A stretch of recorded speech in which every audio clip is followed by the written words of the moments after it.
Hey everyone, Peter Zeihan coming to you from New Zealand's Mount Cook National Park. That is the mountain in question just behind me. Just got back from it. Today is the 4th of April, which means that when you see this, tomorrow your time, Finland will now have joined as NATO's newest member. And I think it's worth spending a couple of minutes talking about what that means. Some of the folks who were concerned about Finland joining said that, this is going to add roughly 1,000 kilometers of border between NATO and Russia. But that's really not the way to look at it, because that is a border zone, basically the northern 8/10 of the Finnish border zone, that is completely empty and unpopulated. The type of military incursion you would see in that area, which has no infrastructure, would be limited to special forces going after reindeer. And if there's one thing that we've seen in the Ukrainian war to this point, Russian special forces are not nearly as special as we all thought. As a rule, once you leave the Russian military, you either become a full-time civilian or you join a group like Wagner. And Wagner is already completely committed to Ukraine. In fact, the Russians are literally running out of veterans that they can tap. Anyone with skills that are military appropriate has pretty much already been committed to the cause. And the Russians are even liquidating some of their positions abroad and elsewhere in the country in order to support the Ukrainian war effort.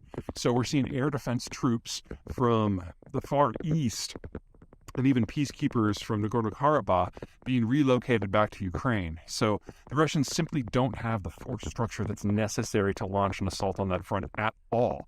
And if you look back historically, if anything, it's the Finns that might get a little punchy now that they've got a security guarantee from a couple of nuclear powers. Not a couple, three, sorry, I always forget about France. Anyway, if you look back to the Winter War, which was fought in 1940 and 1941, it's one of the many sideshows that happened in World War II. The Russians, with poor logistics and poor leadership and poor training, sound familiar, poured across the border thinking they could do a decisive knockout punch and occupy all of Finland in a matter of months. Again, sound familiar?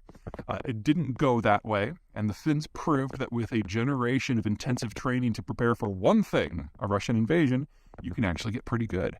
And over the course of the Winter War, the Finns regularly inflicted a 40-to-1 casualty ratio on the attacking Russians. And it ultimately ended in an armistice and a peace treaty.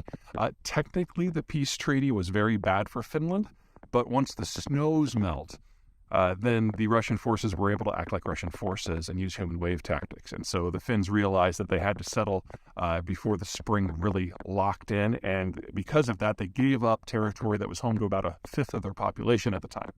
Which brings us to the final point of why NATO membership with Finland is actually a great thing. That chunk of territory that the Finns gave up is called the Karelian Isthmus. It's a sliver of territory just to the northwest of St. Petersburg, sandwiched between the Gulf of Finland and Lake Ladoga. And as you approach St. Petersburg, it narrows. It is relatively rugged. It is heavily forested. There's a bunch of swamps, a huge number of lakes, and very, very limited infrastructure. So if we did see a renewed conflict between Finland and Moscow, regardless of who started it, the Finns would be able to use very, very short-range fighters and bombers and even artillery to destroy that infrastructure to forestall any Russian advance. So all this raises the question of why Finland has not been in NATO until now. I mean, it's from a defensive point of view, it's a pretty slam-dunk case. And it has to do with that same Winter War. The Finns knew that if they were standing alone against Stalin, and they even fear today, after seeing what they have in Ukraine, that if they're standing alone against today's Russia, that in the end they wouldn't have a chance. Finland's a country of just a few million people versus Russia's 130 million plus. And so even if you get those 40-to-1 casualty ratios, eventually you simply run out of people before the Russians do. And so Finlandization is the term that took place during the Cold War. The idea that Finland could be independent, it could be a democracy, it could have whatever economic system it wanted, but all security decisions had to be run by Moscow, and Moscow had full veto power. So NATO membership was completely off the table. But the Russia of today is nothing like the Russia of 1946. And so Finland now thinks that if we've got a Russia that is in its dying days because of its demographic collapse and it's willing to lash out at any territory that it thinks that it needs to survive, the Finns know that Finland is on that list. And best to get the security guarantee of cover from the United States, from Germany, from France, from Britain, and all the rest now. The next step, of course, will be Swedish membership. That's going to take at least a few more weeks, but now that the Finns are in, it's really only a matter of time. All right, talk to you guys later.